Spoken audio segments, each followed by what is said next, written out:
Hello and welcome to season 3, episode 2. Look at the smiles on all of these guests' faces. If only you knew what they said seconds prior to me starting. But really, glad to see everybody. Glad to see Death Creeps. Glad to see Greg.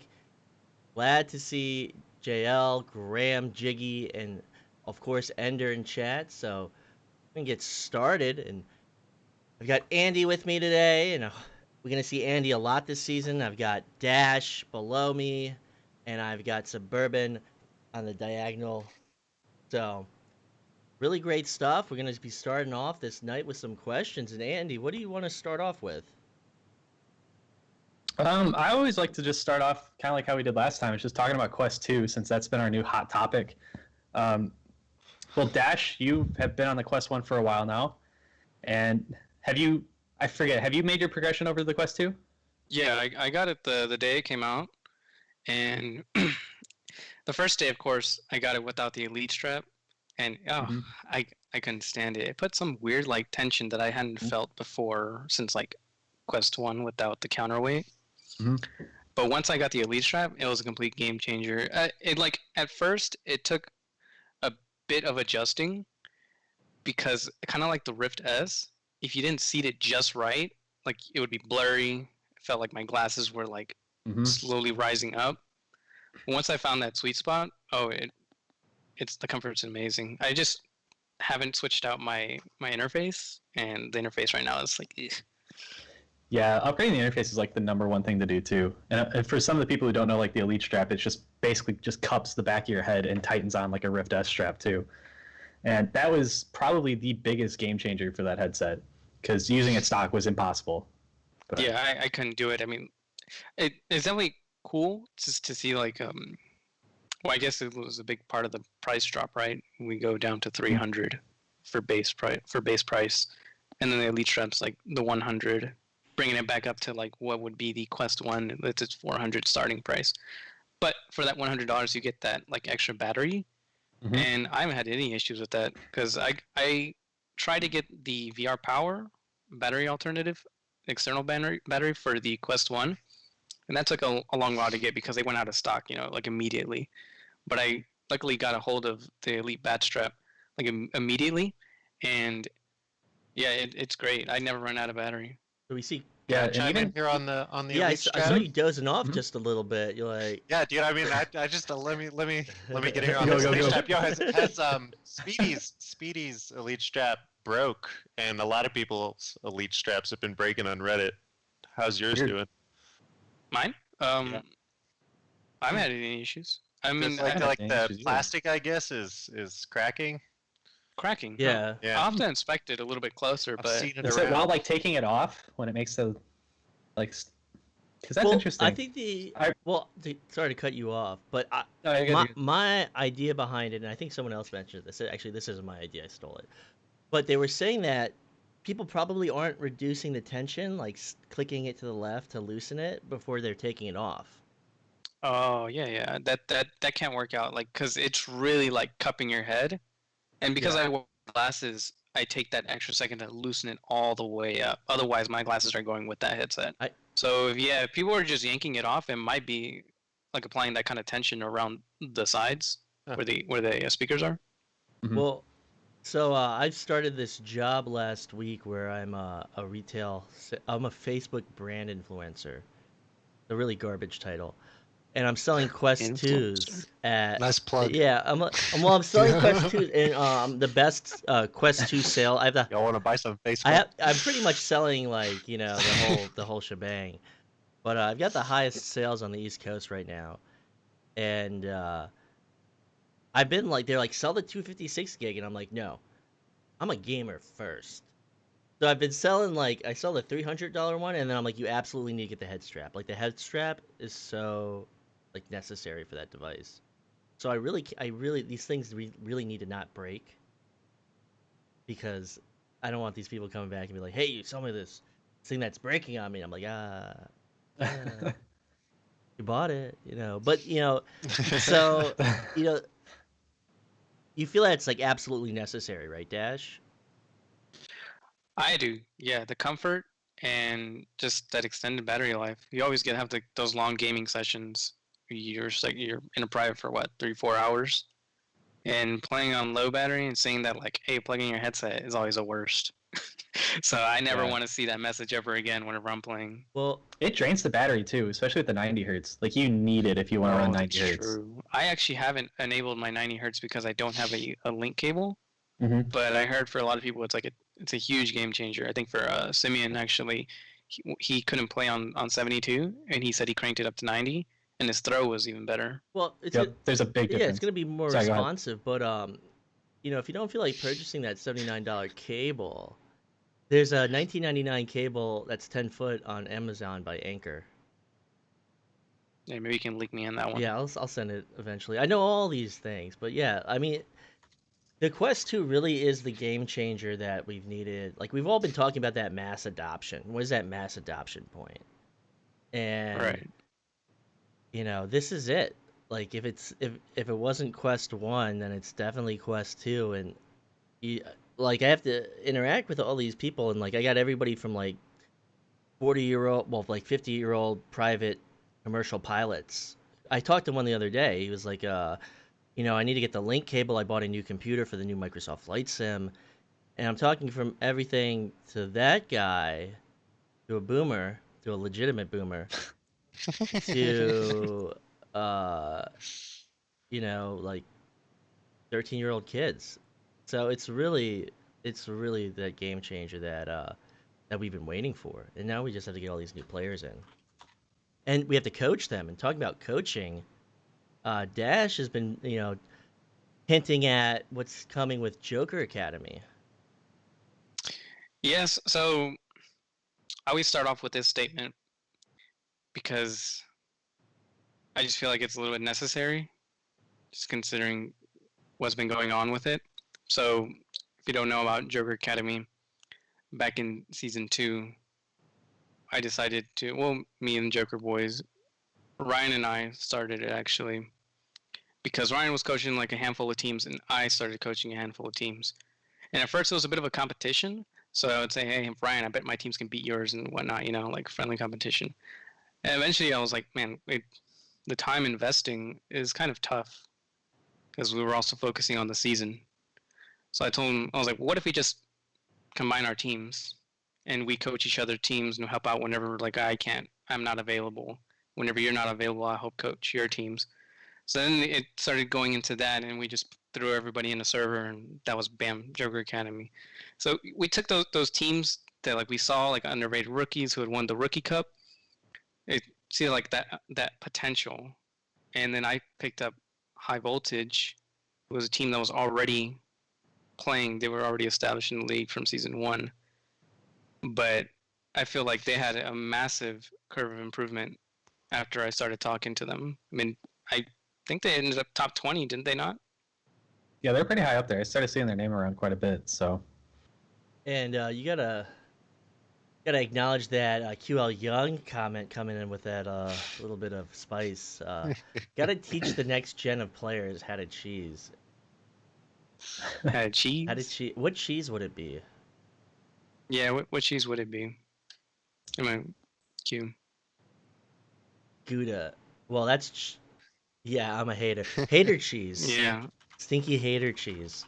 All right, Stinky hater cheese. Let's get off the chat. They're awful. No, but Suburban shaking his head. So, you got a Quest 2. What are your favorite things about it? And now I feel like this is like a selling. No, me. I sold mine. You already sold. I sold my Quest. Yeah, I sold my Quest. Yeah. Like I hate this shit. I sold it for I sold it for a profit. I'm gonna wait for some software updates to come out and pick one up maybe like January, February. How much profit? Like $50. All right. I mean that's. Hey, I mean that's 10% profit, on a $500 with the head strap and everything. Oh, all right. I'll take it. Wait, so what was easiest $50 I ever made? What was the whole package? I want to know. I want to know this flip. Huh? What? Some guy. I will let him remain nameless.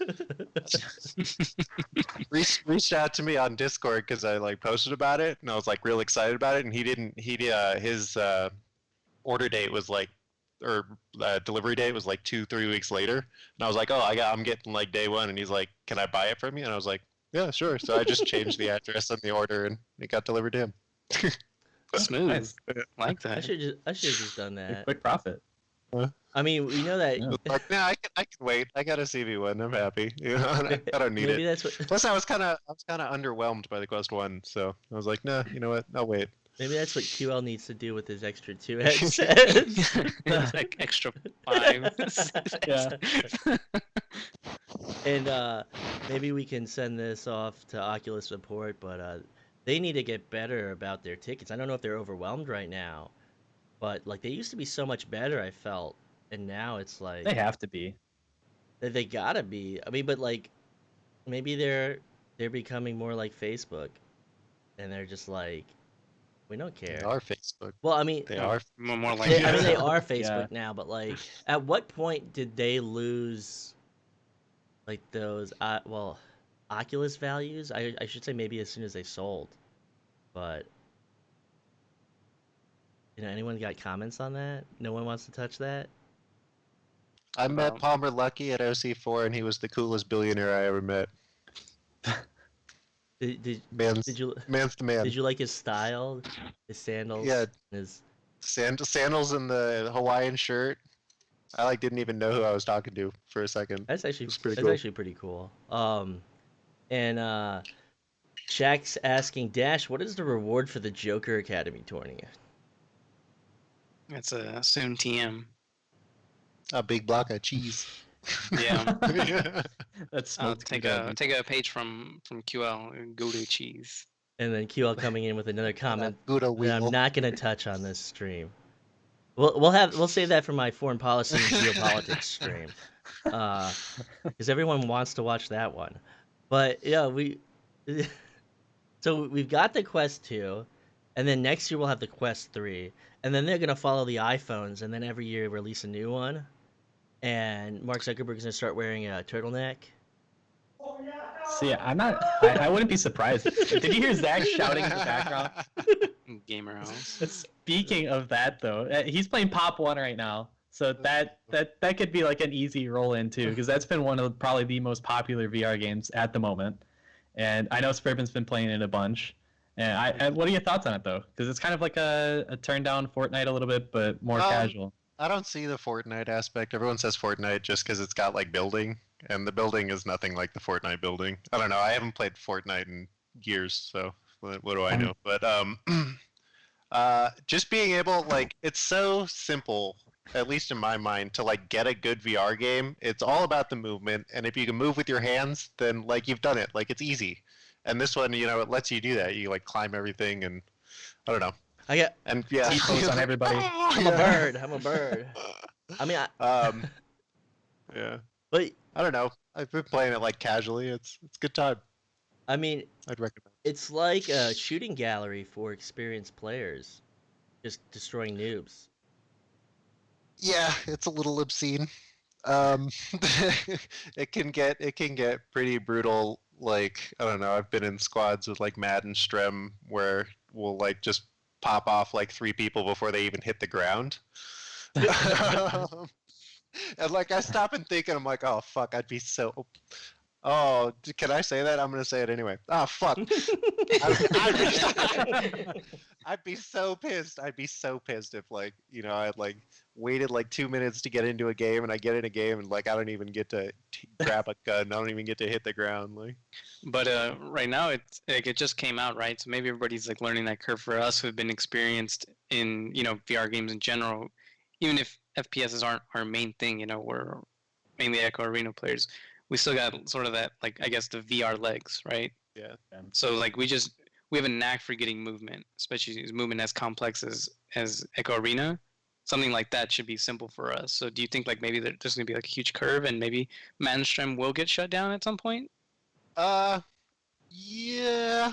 I mean, they're not playing nearly as much as some of the other people who are like sitting at the top of the leaderboards. Who are like, I've seen them on. They're like on like 18 hours a day. Like back in the old Echo days when everyone was doing pubs for 18 hours a day. It's so definitely. I think it will. People will adjust to the curve. It's kind of cool because, like, I see so many people that I've never seen in VR. Like you kind of run into the same people, you know, even if it's like Pavlov or Onward, like you like recognize people because it's still a pretty small community. But like with this, it's like every game I'm in, I see nobody I recognize, which is kind of cool. I mean, it's a little weird because people don't like talk when VR is like supposed to be super social, but it is what it is. Yeah. Probably first time players for that, you know. People Yeah. probably don't even know they have a mic. Maybe I need to start playing the game and go try hard like Echo Combat, and just go woo after every headshot.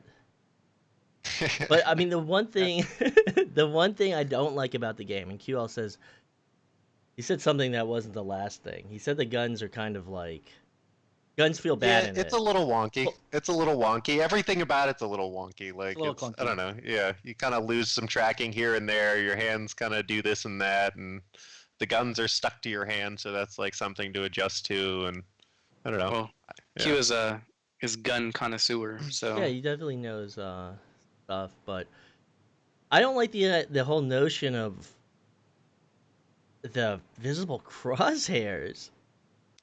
Really? oh, there's visible crosshairs. Yeah, there is. You can hit fire people. Well, like Yeah. you should be able to hit Hmm, fire that's people kinda- without like I want the PUBG. I want the PUBG onward, like maybe a little bit less onward, but still like that. Okay, I just want a multiplayer game with the Boneworks guns. Yeah, That'd be good. Bonework guns were pretty clutch. Boneworks, perfecto. But like really, it's good stuff, and you know, Population One's this huge selling point for Quest 2. Like, Big Box VR had like 2 games prior. They had Smashbox Arena, which you guys. Oh, that game was bad. You know, so you know they. Pop One is a much better Yeah, game than Pop that one. One's a much better game. I mean, if you like, And it really is like the perfect Quest game. I would never play it on my CV1. I play it on my Quest One, and it's like, you know, you're spinning and flying, and I don't know, it's good. It's good stuff. Well, they already had PewDiePie playing the game, and then there's that big clip of Chrome Platypus Yeah. murking him and spraying a whole mag into the ground and then killing his friend after it. But it's, I think I heard it's been a a pretty Super good game for Buddy. exposure. But was that? I think I heard Super Buddy was also playing Mm-hmm. with PewDiePie. Yeah, you got in a lobby with them. There's another clip with that. So I mean, it's pretty cool to see some of the big names getting put into it. So it's probably pretty good for us getting exposed onto Oculus platform. Yeah, for sure. well, I remember back in the day, it was like a year ago. I don't know. My concept of time is so screwed up right now. Here, was when Lemming and me joined, not Shroud, Summit, and we played with Summit, and you know he's a popular streamer, right? I don't know these things. That's why we followed him. But all I remember is him closing a door on me in Pavlov, and you hear me get shot outside the door. I'm like, open the door. I'm like, and like, I was like, God damn it. But you know, it's now that these guys are getting into it, they're bringing attention to it, and it finally the games that like aren't ultra brutal. Like I was talking to people with the Oculus Quest, and I was like, "Oh, have you tried Echo Arena?" They're like, "Yeah, that game's really hard. Mhm. That game's really hard." Like, I'm like, "Yeah, like it's brutal, but you know, I guess it's now that we have these lower skill ceiling games." That it's better for the community. It's better for these newer players. Well, yeah, I mean, just like he says, with the increase of players, then like a tough game like Echo Arena, it becomes bearable because there's everybody. There's a lot more people that are at that lower like skill level that everybody can train with, and then move up, move up. Of course, if you say like, oh, this game maybe a year ago or a year and a half ago, you try to become a new player, then it's kind of tough. Everybody's on their established teams already. The skill ceiling is high. Yeah. Probably get stomped in a pub match. But I think now with the Quest 2, it should be a lot more forgiving to all those new guys. Yeah, we just need to get them into Echo because it's the best game. But I also talked about Onward and all these other things and Pavlov, but I totally forgot about Pop One. But talking about the future of VR esports, VR sports, whatever you want to call it, and looking at the past, I did want to touch on the questions about your experience with sports. And we talked the last time I had Suburban on. I definitely want to touch on water polo again. And but Dash, That's my sport. but Dash, what's your experience with sports? Like, what did you play growing up? And So I tried a lot of sports and tried basketball, soccer. I did racquetball, but I think the sport that I stuck with the longest was definitely baseball. So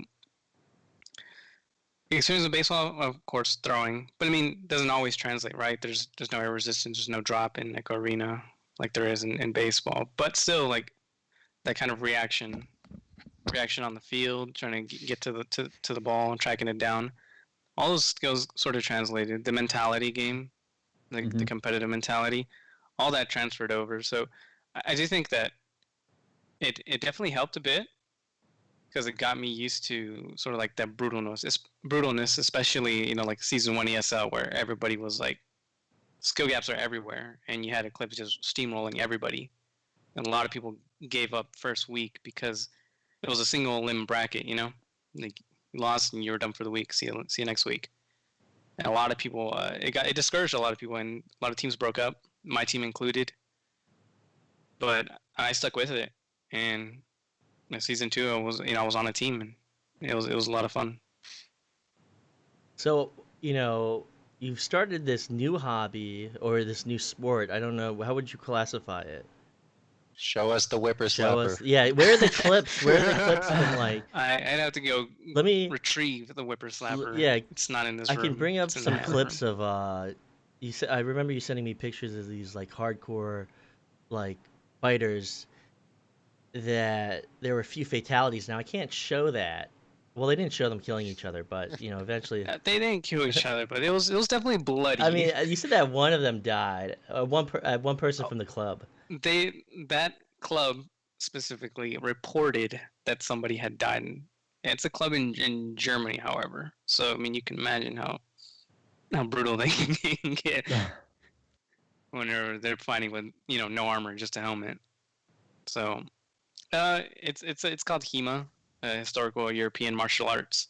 So it's a martial art. That's what I'd classify it as. You have a sword and you slash people. Let me see if I can find some clips.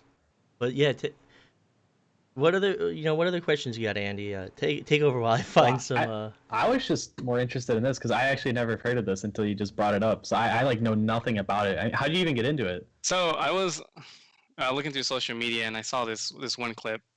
What it was showing, it was like flashes of like old books. So they call them manuals. So like old manuals of HEMA, the European fighting style, and you look at them and they're like really. I wouldn't say they're bad drawings. They're just really confusing. So that's part of like the game is figuring out how do they get to this position, and how do they like execute that. So of course everybody has a different interpretation, and that's what I was watching a video of, and I was like, oh, that looks really cool, and I'm like, oh, what is this called? I look in the comments, I was like, yeah, it's called HEMA. Look for a HEMA club next to you.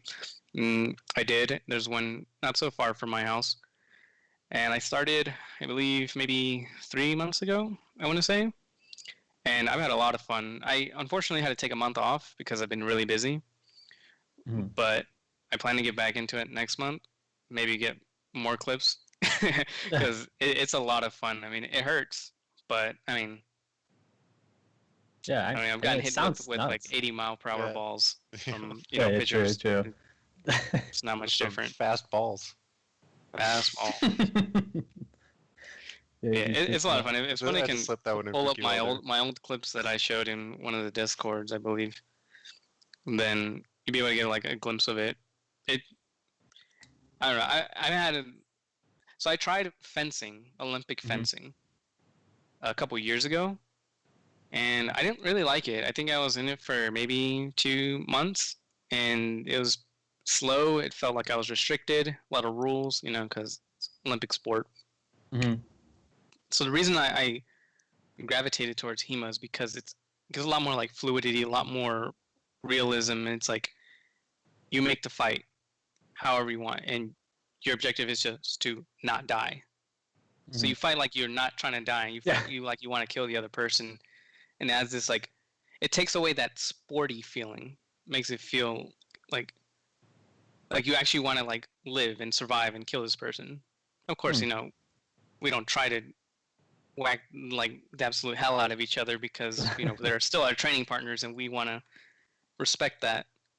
But it's fun. I think I just recovered from one of the most brutal hits that I've had. Nothing like breaking ribs, but like I had a. So I use my old gear from baseball, like catcher's gear. Mhm. I use the long shin guards, the ones that like cover your knee, go all the way down to your shin, cover a bit of your top of your foot. Well, it doesn't cover my upper thigh, so this guy was just like sniping my upper thighs, and like on the outside of my upper thighs, it's just like purple, like yellow, green bruises, and I was just like, I don't know if you guys do this or other people do this, but I always like hit the bruise. It's like a habit, and I'm just like, man, it's been here for a long time. I just recovered. That was about Is a it month still ago, there? 'cause Is it? I don't think I have this one anymore. I had a huge one right here. Some guy used like, I guess if you would classify swords to something similar like a gun, it's like a higher caliber of a gun. It hits harder. So this sword was really thick around the strong point, like near the handle, and he got me right there on that. So like this arm was just like purple right here, and I was just like, damn, surprised I didn't like break my fucking arm. So I've got a 16 versus 16 medieval combat match, and should I cut to it, or is it better to display like the duels, or just like a bunch of guys beating the shit out of each other? So there's definitely a difference between that. There's HEMA and it's still like sport. Like what you might be looking at is something that's like what is like USA versus Russia, or is like Russia versus like Poland. They just like kind of get in a ring and just whack each other until they fall down. Like somebody's got to tap out like that, and you like get a lot of concussions and broken bones from that. Okay. That's not what I do. I know, but we got to go to this clip and then we'll find a dual one. But so this is the worst way to display it, but also the coolest way. So with that caveat from Dash, we're gonna cut to the clip. So this is USA versus Poland. You called it. I didn't even look at the title. This is USA versus Poland, and these guys. You could, if you bring up this stream. Yeah, I'll try to look it up. And you could just see the guys on the ground talking to each other.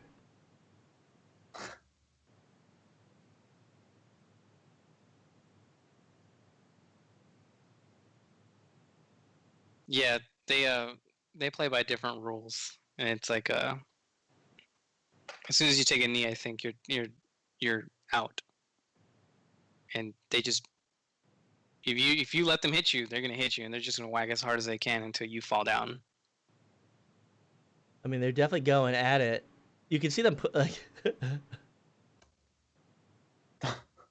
It looks like after a certain point, it looks like professional wrestling, but with actual like effort And weapons. and weapons. Yeah, like This like is they're the not. bigger difference is the fact wrestling just like we'll say like rugby, right? They just go and tackle you and you take it to the ground. This one they're swinging like a Like 5-10 pound weapon at you. Imagine that with all their force. Like this commentator's the worst, but like he doesn't know what's happening. This commentator's so bad. But I mean, there's no audio. I'm glad I have it muted because it's not even worth. So I went to the Renaissance Festival. Okay, look, you're gonna see this in a second. Is it- I'm actually really enjoying these clips. All right, I gotta get off of this. What were you saying, Dash, about the Renaissance Festival, though? Yeah, so I went to the Renaissance Festival and I saw like the first time ever like that, like sort of like your gladiator type fight. But of course, they're still performers at the end. That's not a performance. They're like actually trying to like take each other out, send each other to the hospital. But at the Renaissance Festival, it's a little bit more, I guess, civilized, and it's still like pretty brutal because the weapons they aren't light, and they'll like just swing it as hard as they can. But they have like limits so that they don't like send people to the ER. Yeah, that's crazy. I don't think I've seen one of these videos in a while. I didn't, that's kind of funny that you actually do it, because that's crazy. It takes a lot of, I don't know, you gotta have a certain mindset to just go out there and start whacking like that. But that's crazy. That's pretty cool though. I didn't know too much about it. It's fun, yeah. Did you find one of the clips that I sent you a long time ago, Spud? Let me check. Because that one is showing like sort of what we actually do. It's kind of interesting. You said that you did fencing first, because I was actually before the world kind of fell apart. I was looking into doing fencing because it was like I needed something to do, and fencing looked like fun. But I don't know. Maybe I'll take a look at HEMA. Fencing's cool. I would recommend HEMA though. It kind of provides that like third dimension rather than fencing you're in one line. I kind of like the way fencing has moves though. Like it's your move versus their move versus, right? It goes back and forth instead of like just fuck each other up. I like that. I like that structure. I think it turns it into like a game almost. Like a No, chess there's game. definitely Like a live game. action chess game. Yeah, Yeah, exactly. I definitely did a disservice to HEMA by displaying the 16 versus 16, which is what Dash is getting at, because you see that more of that predictive, fast striking dynamic in the 1v1s, and I can't seem to find the clip. So I guess if you ever played Mordhau and you play like the team base mode, it's like that. Like sort of everybody's just swinging at whoever's in their way. They don't really expect to hit anybody, but they swing and they get hits. Versus like 1v1 Mordhau duels, where it's like that, sort of like that live action chess. Like we're going at it, and I may not hit or may not just continuously swing because I'm wasting energy and stamina. It's like that in actual HEMAs. Like if you find that clip, it's not just swinging mindlessly. The more you swing, the harder you swing, the easier it is for you to get countered. It's not about strength; it's about technique. But So- I mean, hey, we could relate that to Echo Arena too. Yeah. Yeah, true. So what would be the analogous activity? Ducking, just repeatedly ducking. Are you talking about Echo Arena now? You donated $20? All right, hold on. Yeah, continue. Sorry, I need to fix something. Oh, I don't know what you were getting at about talking about ducking. I thought you were talking about, are we talking about HEMA still, or are we talking about Echo Arena now? Well, you said like brute forcing, like what would be the brute forcing activity in Echo Arena? In Echo Arena, Trying So, eat it to as me, hard as like- possible. Yeah. to me, like, why would I swing for a punch as hard as I can, like winding up, versus something like a quick tap, because that's all it takes. And that time you save doing that quick tap versus winding up is the difference maker between somebody looking at you and saying, "Oh, he's about to punch me," and shield up while you're making that hard swing, versus if your hand was just like maybe in front of your face, and then he just like went and just tapped him, and his hands were not near his chest or his head, then you probably beat him to the punch right there. Or shot placement as well. So rather than just trying to throw it as hard as you can't, maybe you don't know how to control the placement if you throw it as hard as you can, but if you throw it a little bit more controlled, you can place it maybe in a low pocket, top pocket, somewhere where the goalie is not. So that to me is how it translates into technique versus power. Or even boosting. Like, you throw hard when boosting, but I would rather be like sticking together, even albeit a bit slower, than just trying to go as fast as I can and getting one grab. Yeah, it's definitely true, and especially I think Game talked about it too with like his throws for his long shots. It's that he doesn't really take up that much distance with his arm, versus you see a lot of people. I think it's probably comparable. I think Rockter's talked about his throw before, where he has kind of like a bigger. Same with Sputnik, where you have kind of like this big wind up like around like an actual throw. So I can definitely see that as a comparison though for sure. But I don't know what are we supposed to do here with the chat, because the chat's wanting me to, if we actually got $20. Trying to get me to a cheerleader outfit, dude. I don't know how that's gonna happen. So, I don't. go. All I've got to show is my whipper slapper, but it's in the other room. So what is a whipper slapper exactly?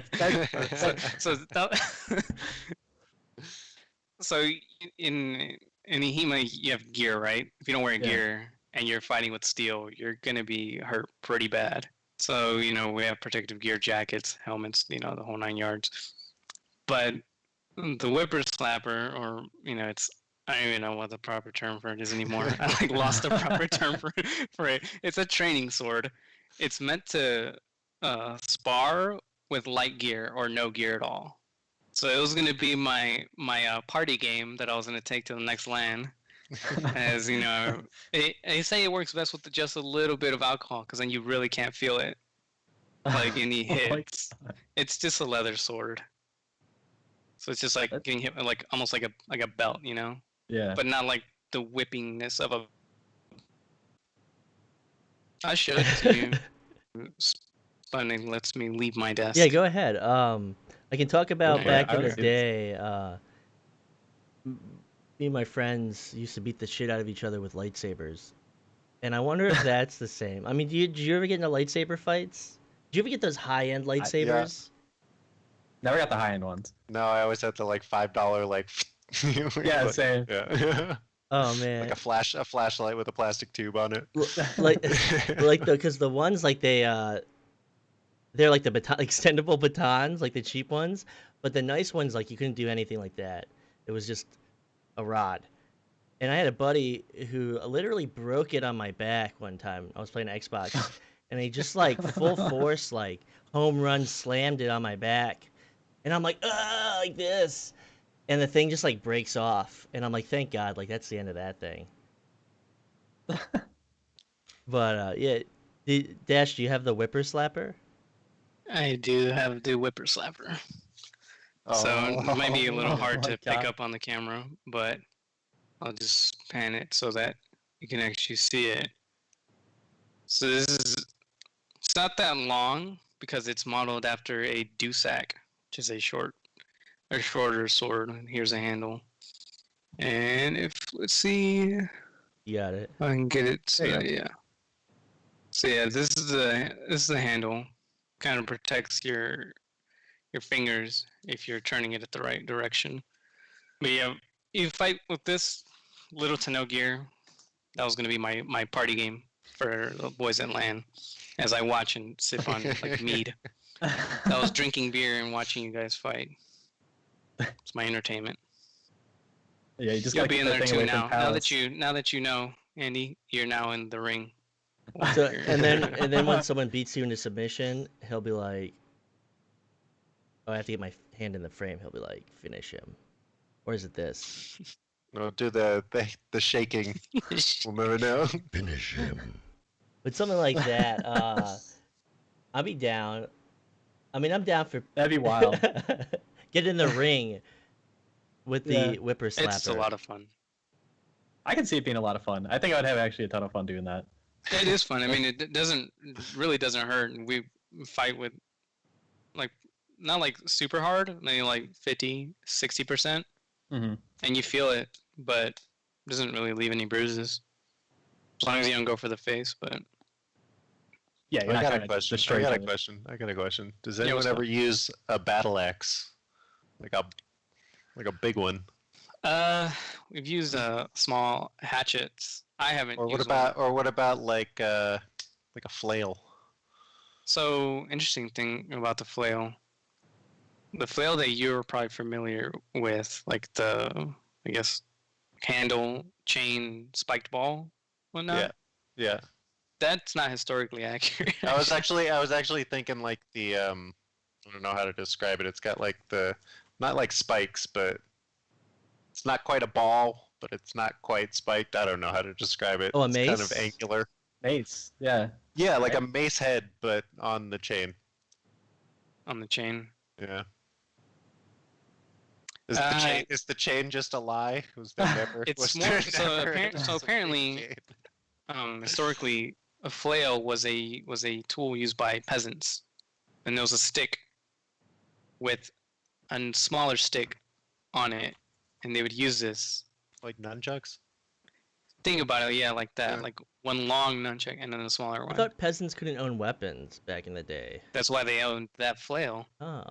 It wasn't Isn't that considered a also weapon. true of Interesting. torpedoes? I like the Is that true? I like the convergence of Yeah. history and kicking ass. So that's why I really like this. And so wait, like what does anyone do you know what it's called? Because I want to bring this weapon up, this peasant It's weapon. just like a peasant flail. I'm Alright. gonna see, because if you look up flail, it's gonna show you all your fantasy like flails, like what everybody's like imagination might be with like spike, chain, ball, mace on it, but it really was quite simple. And then they would like wrap spikes around that smaller part, and then you Mhm. just have peasants like because they do that all day. They would use that tool. I guess sort of like a scythe. Yeah, it looks like they're just beating each other's asses in this illustration. So this is the peasant flail, I have to look at it now. and historical illustrations of peasants beating each other's asses. How to fight with a flail. Weapons that didn't exist. That thing that you were talking about apparently didn't exist. Like a spiked mace. Yeah, the spiked mace. The spike mace, no, that Or a wasn't spiked a flail. real weapon. Yeah. You got some history going on. Just things I pick up in class. I learned something new. I learned how to properly fight with nunchucks. How do I become That's interesting. a master of the arts of hitting people with a flail? Does anyone use I guess that? you'd be a peasant I'd be a peasant. in 18th century. Defend my. You'd be a farmer. You know? I'll defend my crops with my peasant flail. I think that's how they defend against wolves and stuff. Yeah. Oh. Kind of like a long whip, but instead it's hard instead of an actual whip. No, I think this is really interesting. That the history aspect of it. So it's like I don't know. I think it's pretty cool. I got nothing more to say about that, but I feel like we could talk all day about this because I'm pretty interested in it. But going to the other questions, other than historical European medieval arts, how do you feel about? I mean, we talked about Quest 2, and I want Suburban to chime in on this. He sold his quest too. Yeah, he sold his Quest 2. I mean, did you chime in? Yeah. How do you feel about the demo shift? Because you talk about coaching, the demographic shift. You talk about coaching and all these newer players coming in, and you're seeing it firsthand, or you're seeing it through the headset. But how do you feel about that? Me Suburban. Are you talking to me? Well, Yeah, I whoever don't wants know to about that. whoever wants to answer it. I mean, I don't do any coaching. I ain't got time for that. Actually, just kidding. I'll offer my coaching services right now on the snack. $100 an hour. Heard it here first, folks. From the Illuminati preseason finalist. At least you didn't call it the $100. set. I only accept Dogecoin as payment. No Echo Bitcoin No. for your Echo Battle Pass that's coming out soon. Oh yeah, I forgot about the battle pass. Yeah. Yeah, actually, yeah. Give me the Echo bucks. Echo Bucks. That's interesting though. I mean, I know we were teased about that. What do you think? What do you think about that? The Echo Pass. I mean, if it works, I mean, I'm not crazy about microtransactions, but it's a free game, so they can do what they want. It's kind of funny that I was looking at commentary about the new Halo game coming out, and that they have a free-to-play multiplayer mode, and people are upset that they're gonna charge for microtransactions. It's like what? It's like it's a free game. They gotta. Yeah, I think free Yeah, games get I a don't see a pass problem for with it. microtransactions. Yeah. And I mean, it's not even like they've put out like a ton of microtransactions. It doesn't affect the game. It's not like a loot box system either, where they're just fishing in your wallet. So Yeah, I mean, experiences with battle passes. I know. Well, the first one I had heard of was Fortnite with its battle pass. That was the first time I'd ever heard of something like that. But the one I did experience was Rocket League, a game that I associate this game with a lot.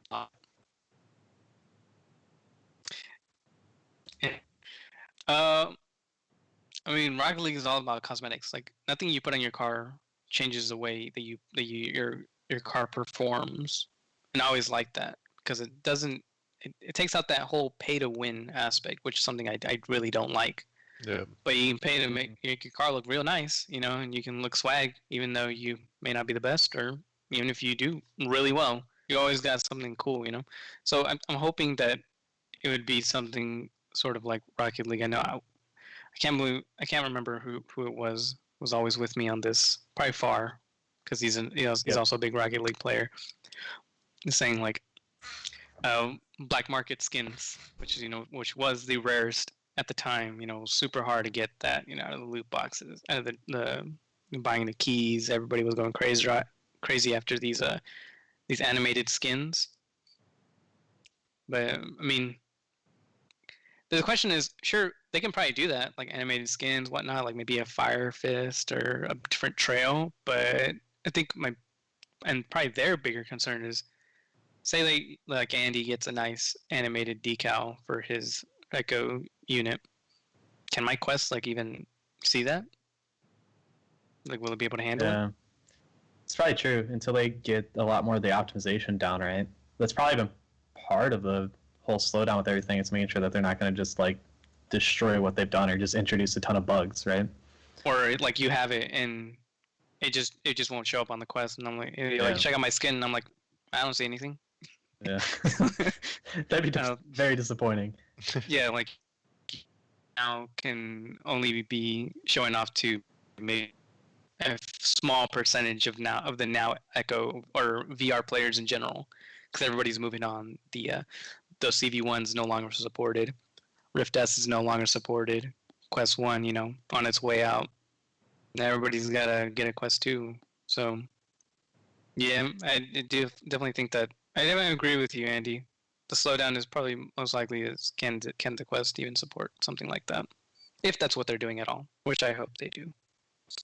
Yeah, even like I know because people have been asking for the skins on the arena, but having to go through and retouch everything and make sure that's not going to just ruin the FPS. Because you remember how the old lobbies were when they had PC VR headsets running it, get like 15 frames a second in the lobby during the summer lobby. So was it that, or was it people shoving the the little mini bots inside the tube? Oh, that was the worst. They would crash the whole lobby with that, right? If they would just get enough of the players in the little like mini arena tubes, and you just like you'd be in the other side of the lobby, and you're like, okay, who's doing that? Who's tanking the frames right now? Banging the two dinosaurs together. Yeah, you knew it was happening. As soon as the frames started dropping, that's the first thing you would think about. And it's like, who's shoving all the little Echo units in the tube? And then you'd have to go over there and like fight with them and then throw them across. like stop. Oh, the good old days. But talking about microtransactions and cosmetics, Suburban, would you get them? Probably not, but that's because I don't really care about how my virtual avatar looks. I totally support them. I'm just not gonna partake. I might partake a little bit, but like not to some huge extent. Give myself. I'm pretty happy with the way my Echo Bot looks. He doesn't need much changes. I'm still rocking the old Christmas skin, the snowflake with the black and white, the black snow. I've had the pink helmet with a cat on it for like literally 3 years. Yeah, I haven't changed it once. Yeah.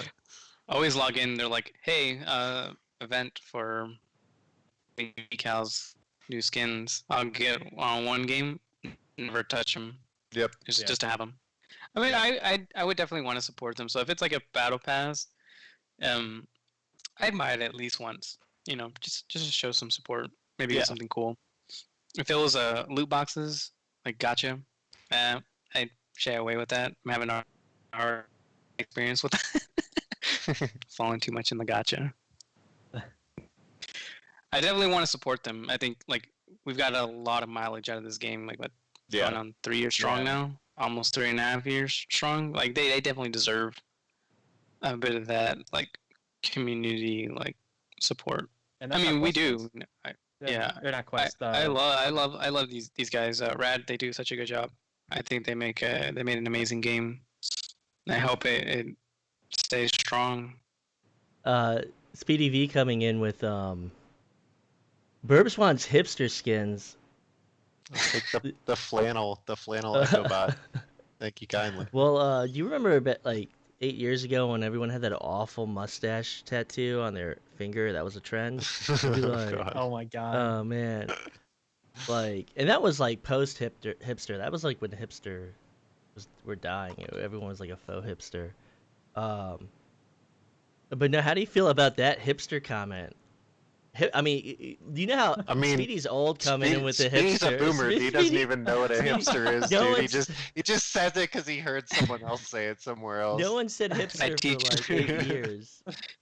I coach Speedy on the modern slang. That's how my coaching is. So it goes like this. Maybe about 30% actually coaching everybody in Joker County, 70% coaching Speedy on the modern slang. I mean, I feel the same way with the players on Redshift. I mean, I get some of their stuff. It's crazy how I always talk about it. It's crazy how Bet came back.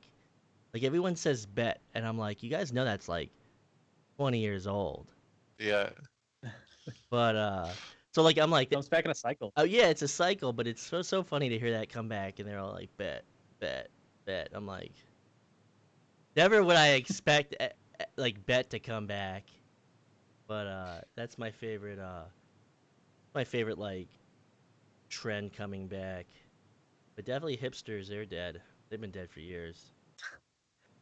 I mean, hipster fashion like disseminated into the mainstream. Like once everybody was wearing skinny jeans and they're like their bellies were hanging. Like hipsters were aging when we're all wearing skinny jeans and like our guts are hanging out over the like our pant like our waist. Like that was not a fashion style. That was gracious as you aged. Maybe if we wore Jinko jeans like 90s ravers, it would have been easier. And UFO pants. That's something Speedy knows about. Speedy, tell us about your Jinko jeans.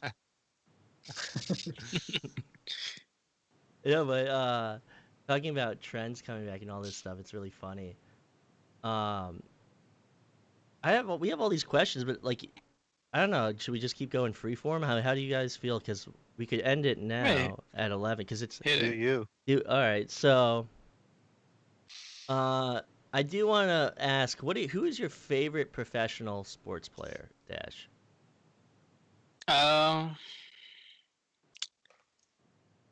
Well, a longtime inspiration of mine was Tim Lincecum.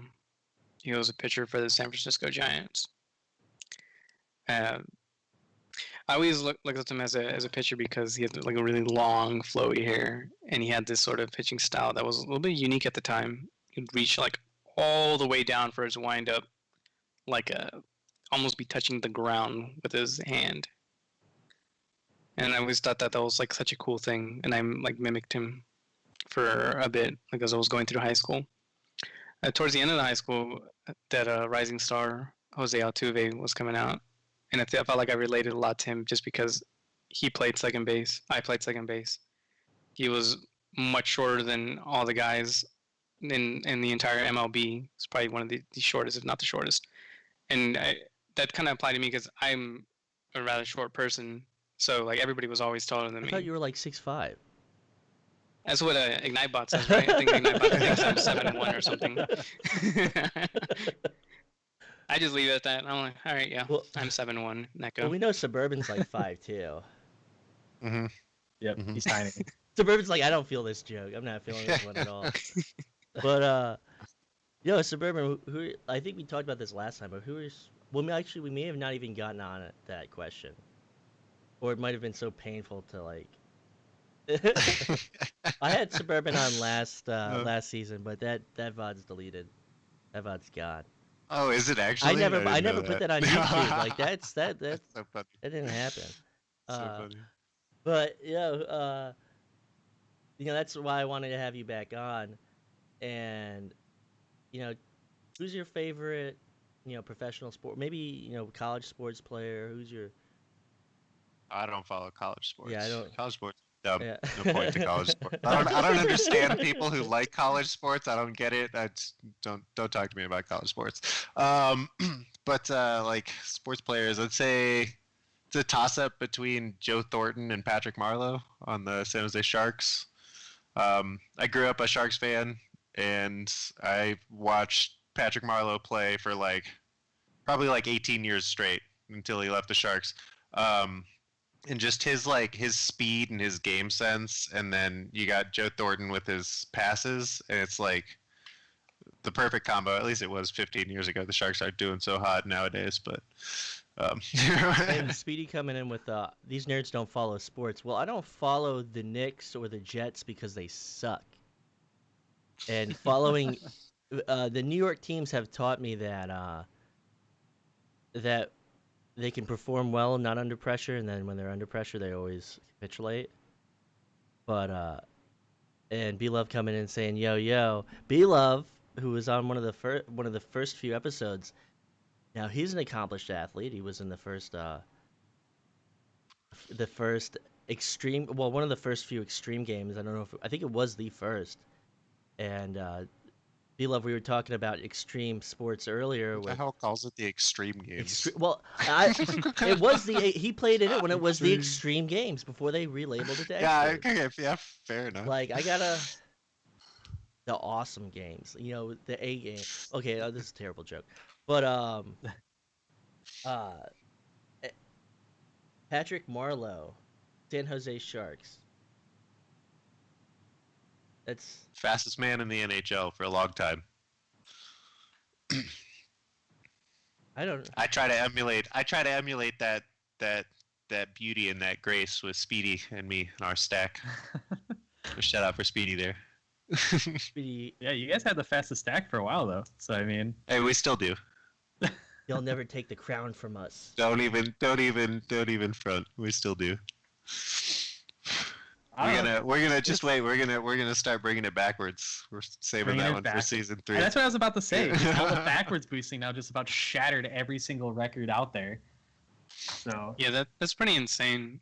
Speaking about that, it definitely can catch you off guard a few times on defense. But I think the balance act to it is the fact that the guy who's now leading cannot see what's going on. Yeah. So it's up to the guy in the back to either throw off at the right moment or make a decision of like, okay, now we're coming up, we need to stop or we need to slow down or whatnot. Because I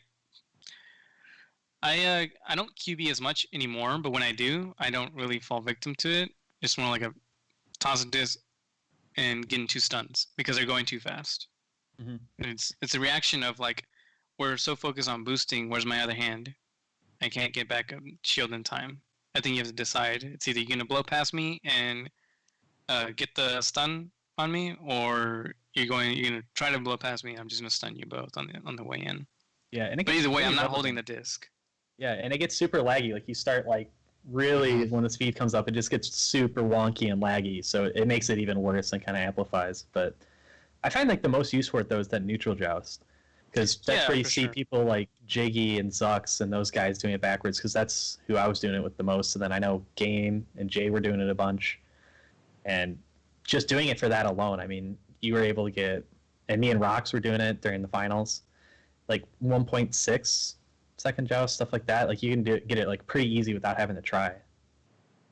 Yeah, I think for the neutral joust, it's definitely better than on a defensive joust. I think you can quickly lose a lot of ground against a good team with a nice pass, and you might get stuck back there permanently if they're fast enough. So neutral joust, yeah, maybe even an offensive joust just to get out there faster if you time it right. Yeah, you probably could time it right. It kind of depends how you just want to like tie it in with your team and how comfortable they are going backwards.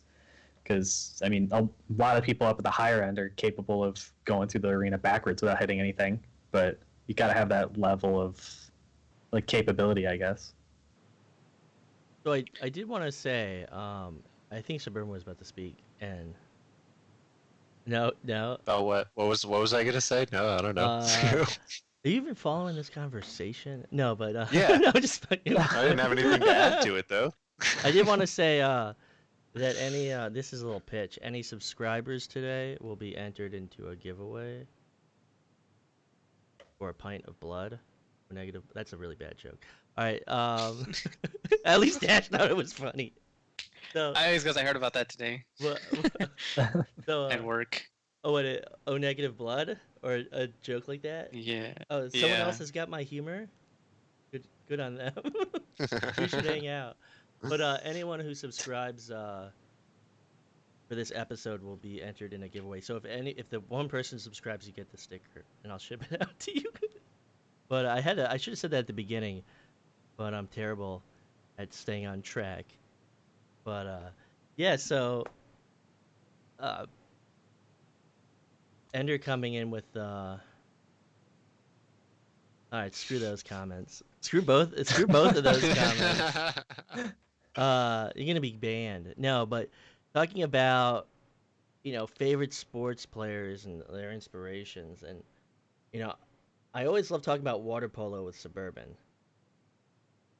And so water polo is a sport that is pretty intense, but isn't really known.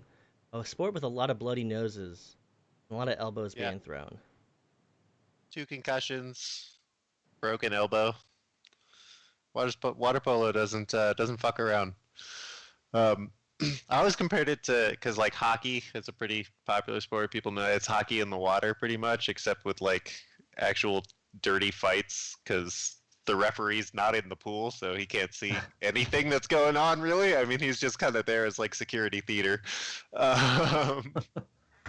But like, I mean, I can't even count how many people have like, gone for the crotch grab or the knee to the crotch. I mean, the crotch is a pretty open area in water polo. It tends to be the focus of most attacks. But that's actually kind of why I like fell into Echo so naturally, is because Echo's just water polo without the water.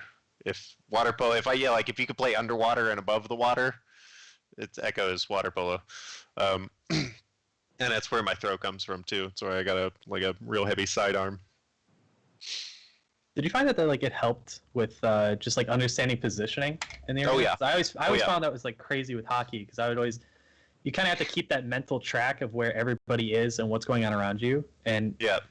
kind of in solo sports and stuff like that, people don't necessarily get it. But especially with hockey, just understanding the rotations and getting people around and understanding you might have to be like dropped forward or back just on what's happening in that moment. Yeah, totally. I think I played like 4 years of water polo in high school and 4 years of water polo in college, and I mean I've done a lot of it, so like the game sense just kind of naturally was there. Like I never really even had to think about my positioning all that bad in Echo. And it is kind of like the same thing like with hockey where you have this like cycle of positions, right? No one plays a position. I mean, I guess people play positions in hockey and like there's a point man and wings and water polo, but like everyone plays everything kind of thing except for the goalie. And that just kind of, really made it easy to transition over into virtual sports. I mean, his Echo has, especially with 4v4, has a lot of positional cycling. Like you'll cycle into positions, and that's what I love about it, the fluidity of the game. I mean, I know that David at one time, wanted to nerf boosting, and like boosting was all on it, like stacking and boosting and regrabbing was all unintentional. Like they never predicted that. Like, did you know about that? Anybody? Yeah. It's a conversation that always pops up. I think it'd be interesting to try it. Like no boosting or minimal boosting. I want to see how the game would be. Imagine it'd be more like basketball, right? Like a lot of passing, like almost continuous, I would let. and just constant moving up. I like it. The reason why I like how boosting is now is because you can't necessarily just out sprint somebody like you can in hockey. There's no like that breakaway kind of mechanic. Yeah. And I feel like being able to boost that fast gives you that ability to just break away from the other team and get there first, just depending on skill on how fast you boost and your accuracy. Or the opposite. Hmm? The opposite, catching up to somebody who got a breakaway. Yeah, that too. Exactly. And that's what I like about it. I mean, the passing and stuff I think would be great if you slowed it down a little bit. But I don't know. I think it would be definitely interesting to try. Like I've always been saying, like I'm a big fan of trying to get them to put it on the PTS and just try it and see what other people's opinions are. Because everybody hated 4v4 at the start. There's that huge. That's a lie. wave of- That's a lie. I- That's a I don't- damn 4v4 lie. was a big 4v4 fan, was always the but- superior game mode. I got a lot of flack every time I'd be like, yeah, I like 4v4. And people were like, no, it's bad. It's too many people. Like I heard that constantly from the start. All right. What about 5v5 then? I would like to see I'd 5v5. still- No, I no, like- that's bad. You know what? I like. I'd like to try it. I'd still be down for 5v5 because I think that'd have an importance for having kind of more of a goalie maybe in the back.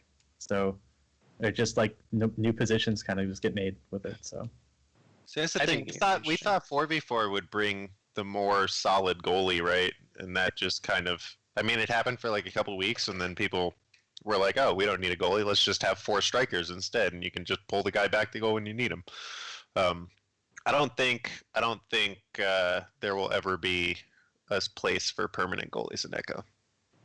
Yeah, even in 5v5, when we do play like those games, every once in a blue moon, having that 5th person as a back pass instead of having him in goal. Yeah. Because if you think about it, say like you throw him into that more perma goalie to where maybe he's at the bow tie on his side. They have 5 people coming out for a clear. By the time you mosey along over there, they have potential for 2 stacks, and then an extra guy to leech off of your stack. So I'm thinking that you might just get beat a lot of the time, and you'd be forced into the goal like completely. Like it's either you come up with everybody, or you're in goal. Because if you're anywhere in between that, then you're kind of just in no man's land. yeah, and I think it would probably just lean towards exactly how we have it with having more people forward. Because having one person back just constantly leaving a 4v5 just never works out. You're always at a disadvantage. Yeah, man disadvantage. Everybody gets covered. So what about? You'd have to. What's that? What about?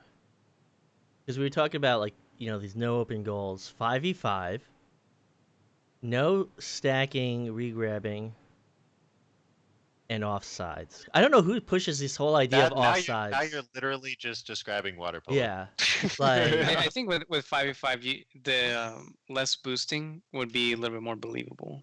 Like I would see that because more players to pass to, more ground to cover because it's spread out more. Whereas the less players you have and then boosting, you might get those breakaways like a lot more than you would like. People just beating you at 5 meters per second. You're going 5 meters per second, and then just get it open net. There it goes. So 5v5, I do think that the like reduced boosting could work. Offsides, however, I don't think so. I'm not really a big fan of offsides.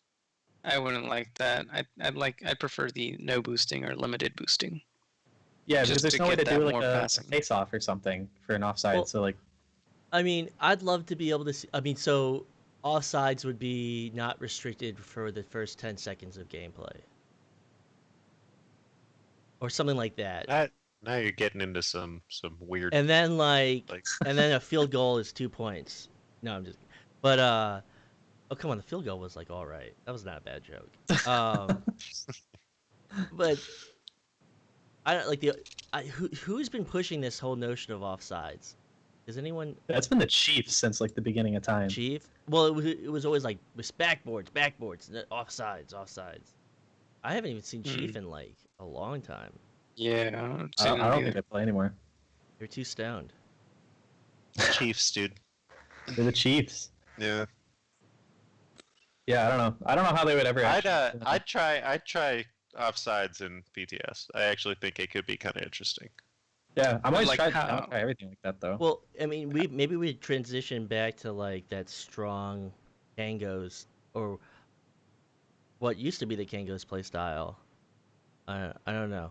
Apparently they've been changing it up, but I'm not gonna comment too much on that.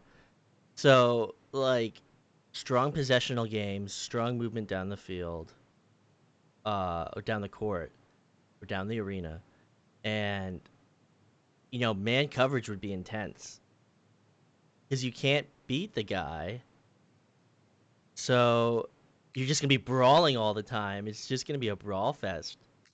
Actually, yeah, I don't know about that. Would be interesting. I don't Well, know. no, It reminds it'd me have- of hockey where it's a lot more congested in your zone, right? It'd have to be the offsides would have to be like, when the pass was made so you could still have breakaways. And I mean, the offsides rules are pretty well established in sports, and I've always been of the mindset that Echo should be as much like a sport as possible. Like, because that's how people who don't play it look at it and connect with it, and they go, oh, look, ball, goal, points, like this is soccer, this is hockey, this is, I can connect with this on a personal level. Otherwise it's just like, oh, look, it's a bunch of nerds playing video games. Oh, they're playing Ender's Game. I feel like that hasn't Yeah. been said in a Yeah. while. It would be interesting to see how that plays out, and I would definitely like to see it. I mean, any type of like alterations or like changes to the game, I welcome it. It keeps the game breathing and living and evolving. Yeah, I remember this. Now maybe I said it, but I know it was floating around for a bit. Like putting the goalie in a combat suit so he'd get that full body collision, and then like slowing his speed down greatly, so then he'd be forced into that more goalie role. I mean, I'd try that. That sounds like fun, I mean, I know the argument from I think EU mostly was defense was too underpowered, and I think that like having that goalie in the combat suit with a full body collision was sort of like balance. I think a better option than shrinking the goal or taking out the backboard or something, or putting the goal in the backboard. Better alternatives to that. Oh. So I mean, it would be interesting to try. And then the goalie gets a comet. Yeah, I And never phase got to shift. play something turbo. else. I never got And to you play don't want to turbo, bring up the dude. turbo. I'm You so may get sad I started never with got to pretty play fun. turbo. It's pretty fun. If we had the I missed clip, Turbo Day. if we had the clip of Rock's dash and me playing, where you just hear me laughing hysterically and losing my shit, because oh my god, we decided to play defense and held the dit. I don't know whose call it was. I think it was me and Rox. We said, so let's both have comets, and we're going to put the disc on our nest and use the shield, and we've had stun grenades planted like on the bottom of the nest so they couldn't be shot. And so we would just chain at us and bzz, they're stunned, and we just like and they can't shoot us because I have the shield. So it was like a really like brutal tactic that we're just chilling on this nest. I just remember going, "This is so toxic," and I was laughing so hard that I was like literally fanning myself in real world. Yeah, I think you were out of it. I think it was just me and Rox. I know I was shooting people down court because I play with the Comet, and I remember playing that, and I think Rockstate was like, "This is what you were made for," and I was just like, "All right." That confluence of combat and arena, but I just remember laughing so hard. It was such a blur. It was just laughing for like 2 hours straight, like gut laughing. It was hilarious. Yeah, it was definitely a fun moment. I really wish they would bring it back even as a game mode. As I guess like my vision of it would be like the maps sort of in Echo Combat. They would have like a sort of like a capture the flag. This so I don't know if any of you guys ever played, but Call of Duty Advanced Warfare. A little bit. So they had a game mode. It was called Uplink, and they would grab like this sphere, like a ball, and everybody would have a goal. It was like floating up in the air. You could shoot it for less points, or you could dunk it for more points. And that to me, like whenever I saw Turbo, I was like, this is just like Uplink. So I immediately knew like how to play it. There was passing, shooting people with the disc. And I think if they went and got all the combat maps and had it to where they put like the goals on opposite sides, like near the spawns, then it would be sort of like that uplink mode But with and like a capture the flag-ish, if you will. But I don't think you're taking into account all of the frantic Nova that will be happening, because apparently the combat meta now isn't range guns, isn't pulsar. It's just seizuring on the floor and shooting the Nova. All right, no one wants to touch that one. I know nothing about combat.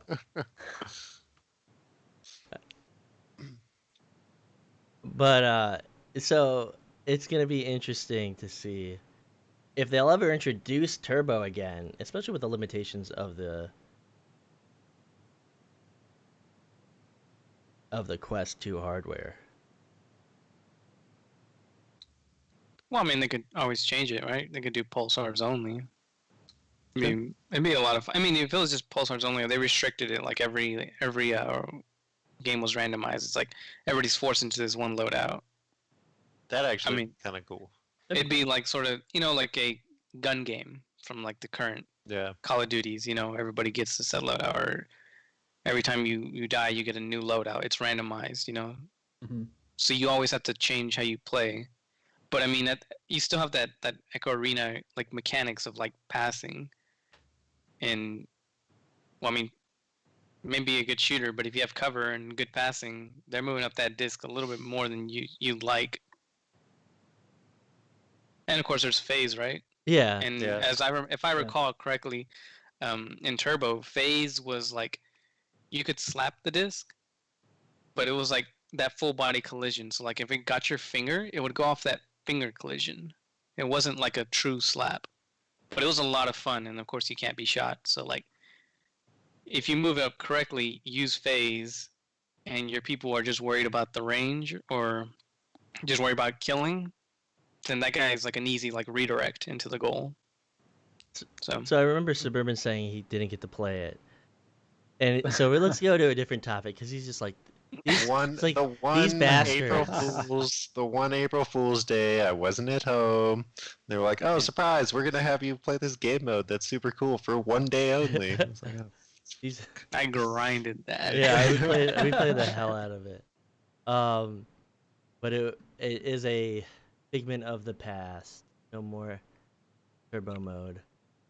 So Yeah, that was a while ago. That's when I just turned level 50. yeah, That's been a while. They need to do something like that again, because it's been a hot minute.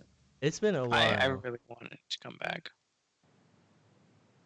Yeah, Custom game mode in the arena match. Come on, custom game Give us mode in the custom arena games. match. Yeah. Yeah, Not in casual, not in pubs. Leave the pubs alone because you don't want to split the base, the player base, and have like you already have combat and arena. Don't throw in a new game up. But come on, in a private match, I mean, they're there to have fun anyway.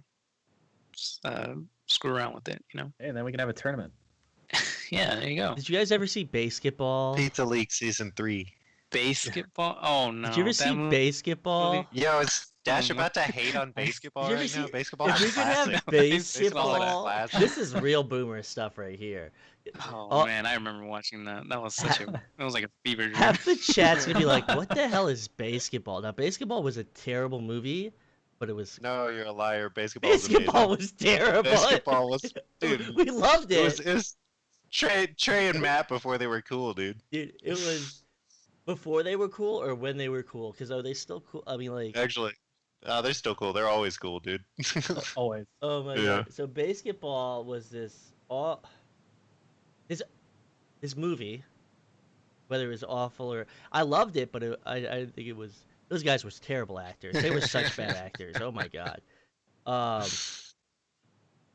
Basketball wasn't that long ago. All right, so Basketball was a Trey Stone Matt Stone and Trey Parker. Trey Parker, Matt Stone, yeah. And it involved a pitcher who would yell and verbally abuse the batter. What did they call it? Not a psych out. Yeah, no, it was a psych out. Oh, It I was a can't psych believe I out, remember that on the mark. yeah. So, if we should. I want to see a basketball version.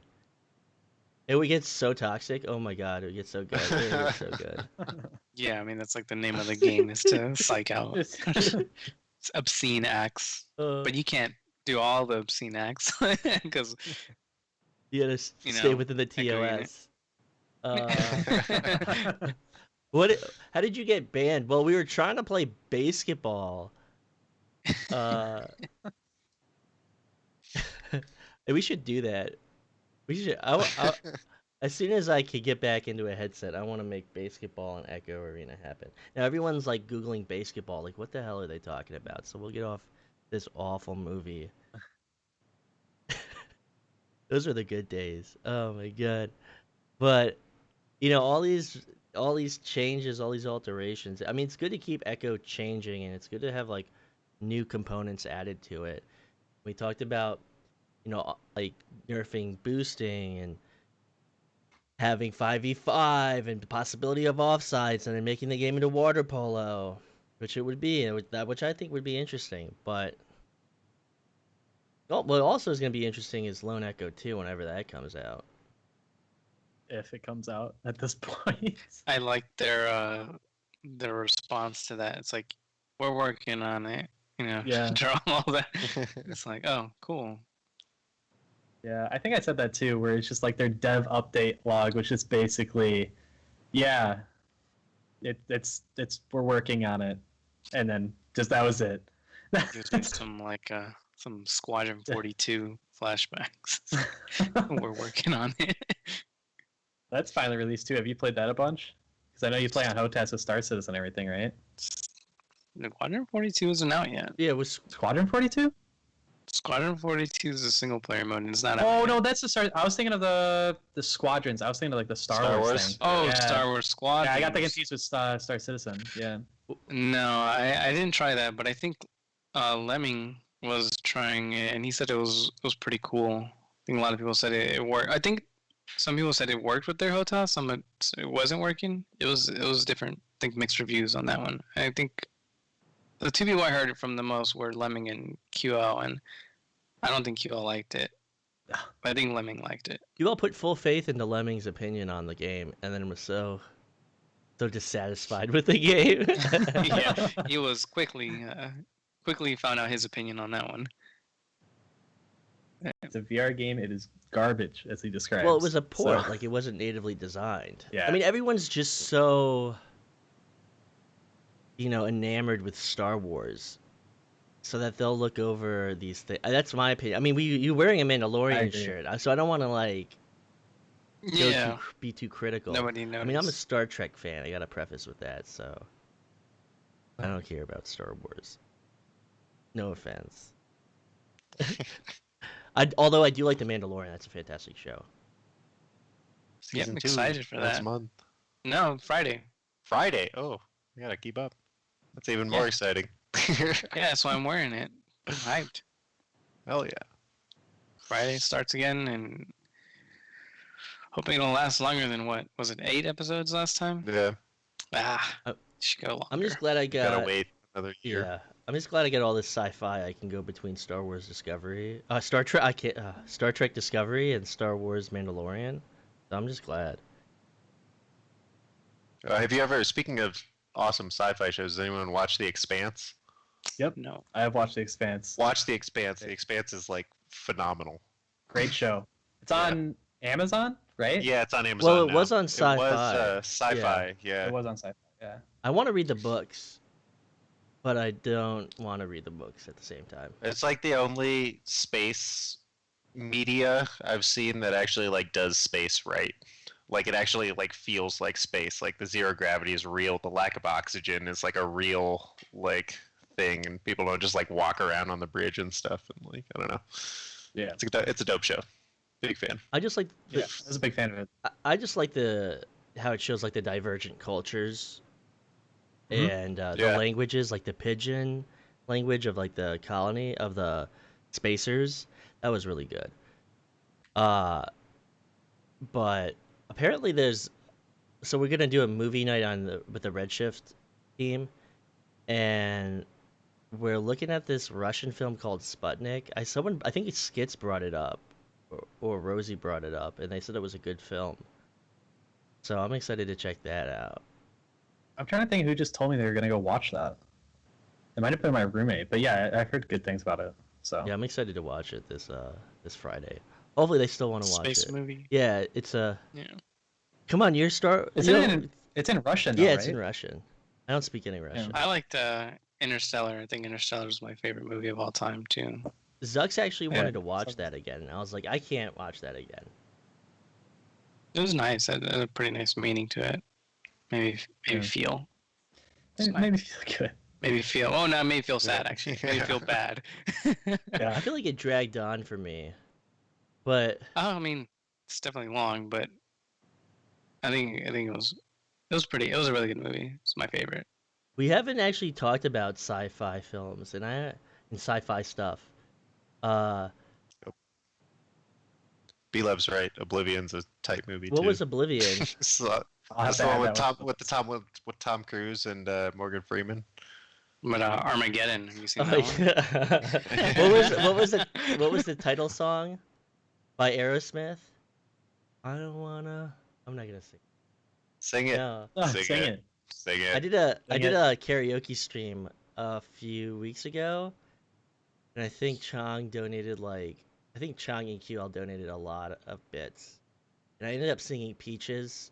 You know the Peaches song?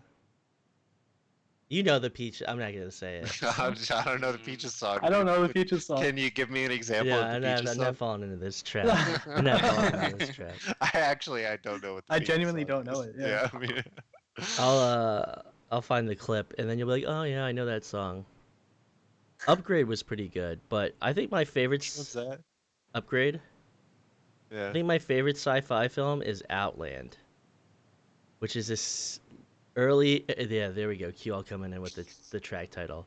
So, Outland is a Sean Connery film from the early '80s, and it's the best sci-fi ever because it's really gritty. And they originally were gonna do a cowboy film, and then they just made it into like a cowboy film in space.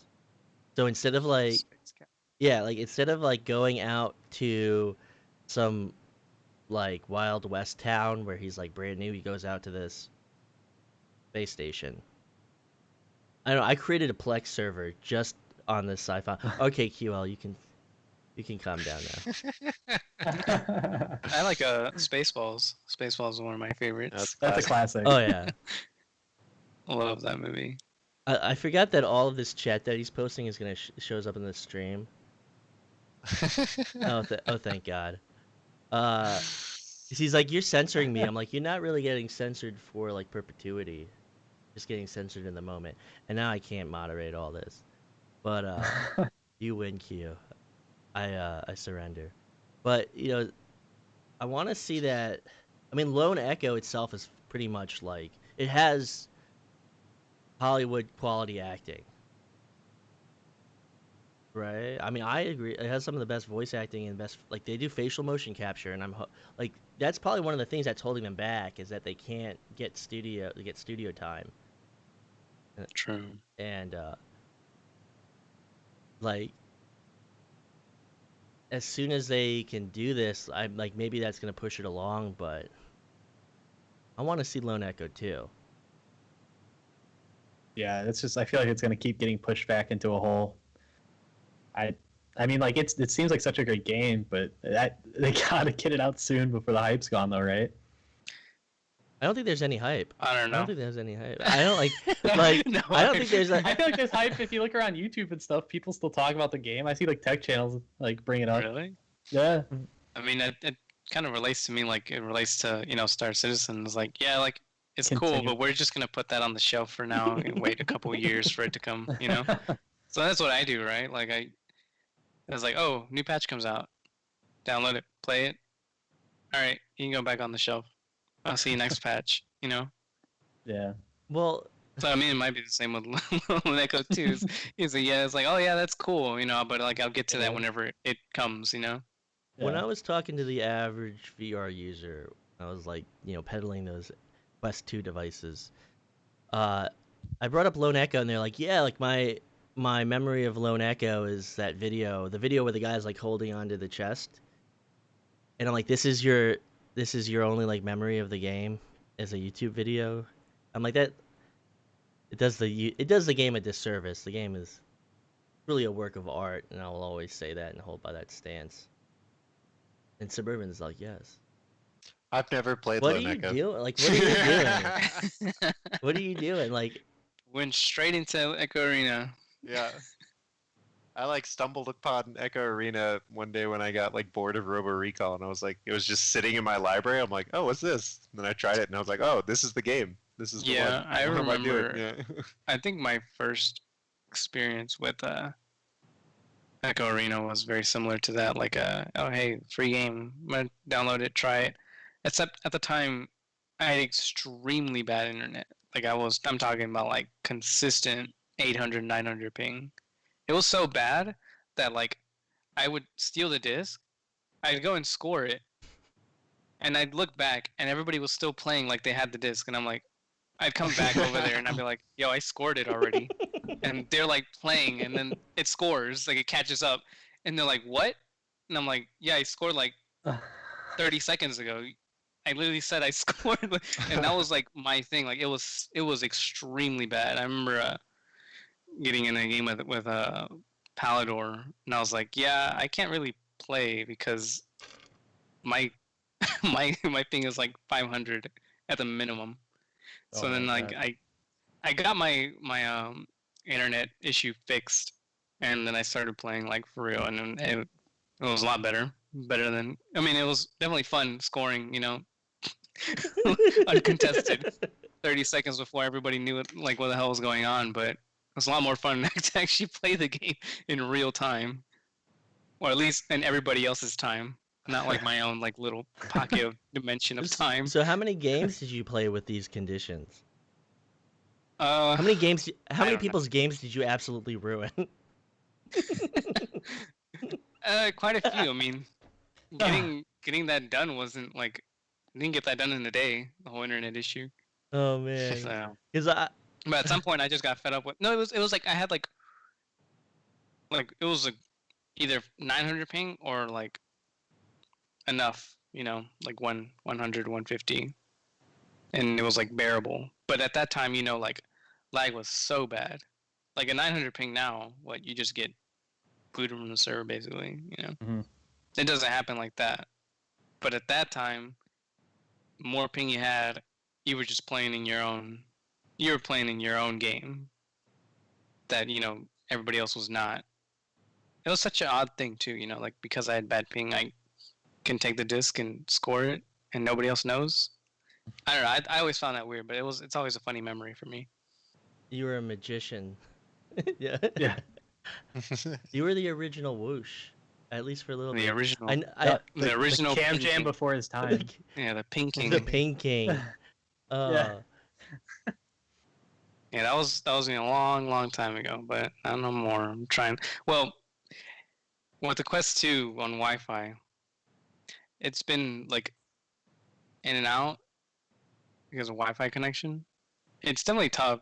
I think there's some servers that are worse than others. Like Chicago is pretty good. I've never had any issues on Chicago, and I never really had ping issues ever on PC. But like Quest, there's some servers that I just can't play on. Again, like my ping says it's okay, but I'll see like these spikes, and like the interaction just doesn't feel right. Feels a little delayed. So Yeah, quest latency has been a big thing though. It's pretty rough on some servers, and especially like I notice that a lot with the Kangorilla players, since those guys are all in or most, well, at least Stremmad and Zoom. Seal. Yeah, they're at least all there. So they definitely, I know they playing them on Texas and Quest 2 is super rough. It seems like. So. Yeah. Hopefully it gets better. I mean, it seems like they slowly like improve it over time, like with updates and whatnot. But I hope they do fix that before the next season starts because it can get pretty bad. I know. Like just today, I was watching Mozzie play on it, and I could see his arm throw the disc, even like the rubber band effect, and like the disc goes out of his hand, and then just went back into the defender's hand, and I was like, that's kind of bad. And it was the first time I was having a lot of issues too. It was just odd. Like I knew I threw it. It was like kind of trickling away, but then it was already behind me. Well, So what if this is just the nature of wireless like data transmission? Like there's going to be added latency. And this is like something that might like even with the most perfect Wi-Fi 6 setup, there's going to be there's going to be extra latency. I don't know how many milliseconds or half a millisecond or whatever. But this might not be something that might be fixable. And then also you have to like ensure that everyone has the optimal Wi-Fi setup where they have their router in line of sight. Their router can or their wireless access point, their access point is in line of sight. So, everyone who has if they're playing in the same play space, everybody who has that Ethernet patch cable running to the back of their computer, they're gonna have to get a switch now, or a networking switch, and then they're gonna have to get I mean, you can get like a $15 access point, wireless access point off Amazon, but everyone's gonna have to do that. Like they're gonna realize that they can't play with their router Wi-Fi combo or their wireless access point between their like walls. Like they're just not gonna be able to do that. Like the optimal setup will be to reconfigure their network once again. If they didn't already reconfigure it like years ago and then got that optimal setup. See Quest 3 with the Ethernet port now? The next upgrade? And then we're back to wired again. I don't know, Yeah. I'd like to see I'll have to eventually get a Wi-Fi 6 like router wireless access point because I'll get a router or whatnot and then just put it in wireless access point mode.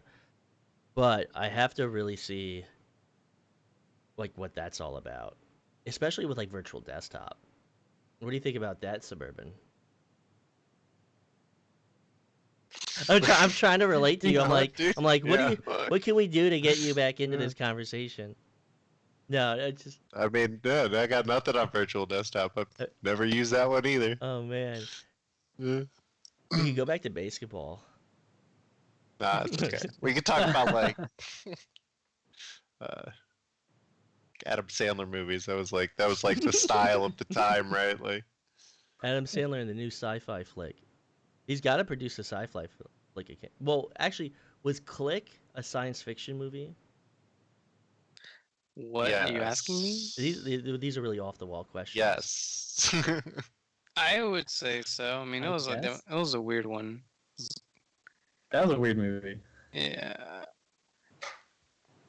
No, but There's a. what are you gonna say, Dash? Go ahead. Oh no, I was thinking of like speaking of like weird movies. Like, isn't Ryan Reynolds coming out with that like video game? Oh, where he's like an NPC. Yeah. Yeah. That's gonna be interesting. I feel like I feel like that's been announced for like years. I feel like I saw a preview for that like years ago, and I was like, "Oh, cool," and then I just never heard about it again. Yeah.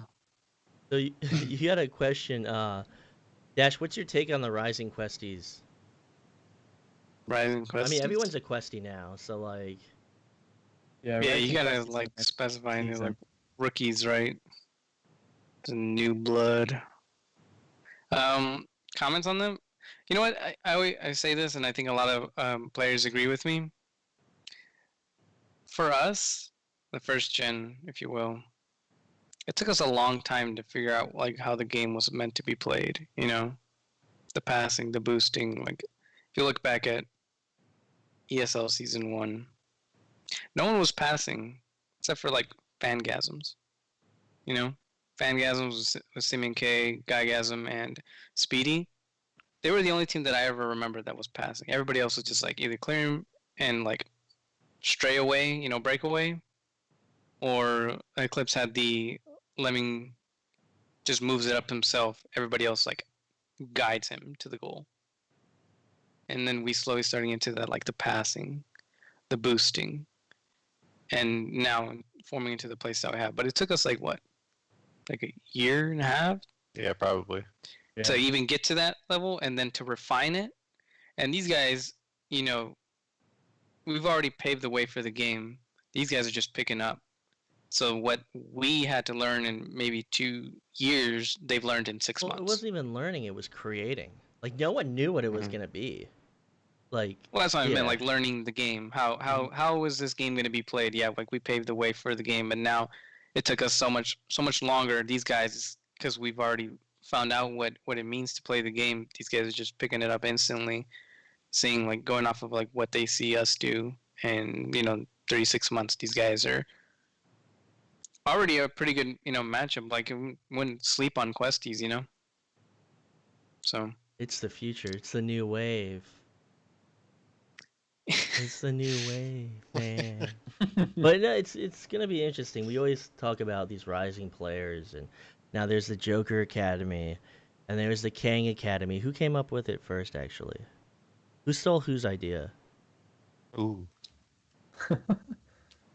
I mean, I didn't hear about Kang Academy until like Right now, I don't know, this moment. a few weeks ago. So who came up with it first? I Who? I started Joker Academy back in the beginning of season 2 with High Voltage and um, Average Joe's, Barrage, Gold Diggers. Those are all like the first teams, underrated rookies. Ding. We had all those teams for a while, and then teams coming and going, breaking up. Rosters forming again. You know how it goes. After every season, everybody's having rosters. We just wait for them to do what they do, find their roster that they like, and just teach them again. So what? Because Wit didn't play in preseason in season 1, right? Yeah. Right. In preseason, I believe he was focused on getting the league like started. He was, I think he was mod. Yeah. Well, I don't think he was able to compete as mod until they rewrote the rules. Right. Right. He was mod. I was more of a caster Yeah. in preseason, and then towards the end I started subbing a bit, and then I took a break. I decided to help Palador with the casting, and then slowly I started going back into playing, become a player. And then Wit was also having that same idea, like he wanted to get away from all like the managing the league, get back in the arena, something that he really enjoyed, just like me. And then I came back in season 1 with Joker, and it was a lot of fun. Yeah, I remember we casted a few games together. I mean, preseason. I always talk about the only person that was good was Palador, and we were all just like finding our way at casting. Right. And that was, I mean, it was just a new challenge, and it was fun, and I loved it. Definitely don't like to look back at those clips of me casting, but no, that was when we paved the way. Like we did it on our own hard work. Illuminati preseason champs. Yeah, that's right. The only season that matters, so everyone knows that. Yeah. Give us our badges. That was Preseason winner. that was a ton of fun. And QL Young coming through with preseason champs. Yeah, boy. Oh man. Yeah, I think they should do. I think they gave us like preseason badges, right? Yeah, Should've it just did. completed the package with the. All I wanted is like how the preseason badge has like the little blue stripe. I didn't even need to say like winner. I just wanted that blue stripe to be gold, like a little color change in like the a little code. flare. Yeah, Yeah. just a little something. Instead, we go, oh yeah, we won the preseason, and people go like, bullshit, no you didn't. Where's your badge? Prove it. Prove it. And that was a legit season, like. Yeah. Yeah. And we called it the. It was experimental. Yeah, we called it a preseason to see if like, oh, could we do this? Like, are we gonna be able to actually pull this off? And we did. And now we have this third season coming up. I can't keep count. I'd like to point out Illuminati was the last team to beat Joker in a finals round. And it was an upset. I was losing my mind casting that. Yeah, that was crazy. Yeah, like that was like the last time that I casted, and I was like injecting a lot of my personality into it, and then like I started really like getting a little bit more professional. I still get a little excited, but I was just like, that was when we were all like super amateur mode, except for Palador. He was always on point. He got better and better with time. I mean, he worked hard to get where he was to achieve that level of skill. And I was just screaming my mind. My microphone was clipping, because I was screaming. I'm out of my mind. I feel like I'm. Wait, do you remember that quote? Sort of, yeah. I remember you gave like this like Braveheart-esque speech at the end of it. Like, I was like, I am out of my mind. I feel like I'm astral projecting all over the place, something like that. And Palador was just like, "Whoa, man, that's intense." Like, he's like, "What do you say to that?" Oh man. Oh, that was good stuff. That was like really, it was all passion driving us. Like we were all doing it for like the good.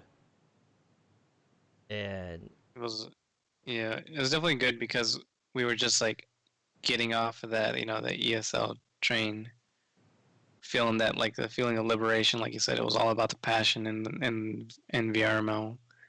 It was about like what we wanted to do, the community. Like, let's listen to the community. That's basically what that was, After 3 years of having to answer to people getting who told how to play didn't our really, game. yeah, like getting told how our game should be ran by people who didn't play our game. people who didn't really care. Yeah, it was just a Yeah, too. business. It was just a stepping stool for them. And to us, we didn't like to be used as like a tool. Wanted to feel like we actually had say in something. Yeah, I mean, it was definitely like that's important. Like, it definitely was an empowering moment where we had like control of our league. We could push it to where we wanted to. We responded to players. Like that. Like that was it. That was the beginning of something great. And Illuminati preseason champs. The original. Oh man! And then Joker would go on to become this unstoppable monster that they are now. Oh, we can't sleep. A lot of teams there's no team you can sleep on, especially now with the Questies starting to get their drive in.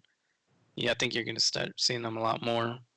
I say Questies, but like the OG Quest players, like that second wave of players. I do think that there's no room for complacency, and I coach Joker Academy, but I also coach the Joker themselves. And I tell them, like, we got to stay on the grind. If you don't, then you're going to get passed up. Yeah, and I feel like QL. Yeah, I've been running these episodes too long because I've been sitting in quarantine, and it's like Just hanging out. yeah, dude. it's like this. We're just chilling. Like at a certain point, it was like we could run the episode and entertain, but we're just chilling. But I think we should wrap it up. We should wrap it up. Like the Sing us the Peaches oh song. no, fuck you. Get the cheerleader outfit, Andy, and I'll say. Yeah. Oh no, I thought we already forgot about it. No, he called you on that one. Next time you gotta say it's I know. $100 The bucks. funny part is Andy hasn't even denied its existence, just refuses to take it out. You gotta get the handlebar mustache, and then you gotta. I am Andy. I'm Oh, a God. cheerleader. I'm here. I'm a pom poms. No, but yeah, we pushed this episode. I mean, it's just so good to chat, and I hope like you guys enjoyed yourselves. It's fun to it's just fun to chat, like, especially right now. Everyone's just chilling hard. This whole year has just been chilling hard. Yeah, Yeah. we got to learn how to beat the piss out of each other in armor and swords. And the Whipper Slapper. For slappers. Oh yeah, I wanna. So when we eventually have the next LAN, we will have leather-bound weapons, less than lethal weapons, and we will be beating the shit out of each other. Bring out the scoots too. We can joust. Oh shit! We'll bring the birds out. Yes. And the birds and the lions. Yeah, okay. So yeah, we got a bit of an activity list. You have a whipper-slapper, you got a bird jousting, scoot jousting, and a duo drinking game. Made those rules a long time ago and enacted on them. True. You know which ones I'm talking about. Yeah. So that's an endeavor to go into the Echo drinking game. we'll get intoxicated, we'll hit each other, and we'll have fun. And whoever bleeds first has to drink. I'm There you kind go. of surprised if you bleed with these things. Whoever welts first. All right, but with that being said, this has been the second episode. We have ran 2 hours. Big Man will get the stickers. And anyone want to say anything else before we end the episode? Anyone want to plug anything? It was first time doing this, so thanks for having me Yeah. on. It was a lot of fun. I'm more than glad to have you on, and I'm more than glad to have Suburban back on. And it was a good episode. So with that, I think we're gonna end it. No, we are gonna end it. You're gonna save this one, right? You're not just gonna throw it No, away. this one's like this one was good. Like no one was making like other than QL saying crazy shit in the chat, and that's to stay up. But yeah, that's the beauty of the stack or the snack, and I'm not gonna say the other one. I hate that one. The sack. All right, so thanks for tuning in. Thank you, B Love. Thank you, Tim Fun. Thank you, QL, and we will see you. I think next week I've got Zach and Rosie. I don't know if you want to be there for that one, Andy. I'm just kidding. We'll have to figure Yeah, it out. we'll have to figure. We'll have a good time. But thank you all for watching tonight, and we'll see you later.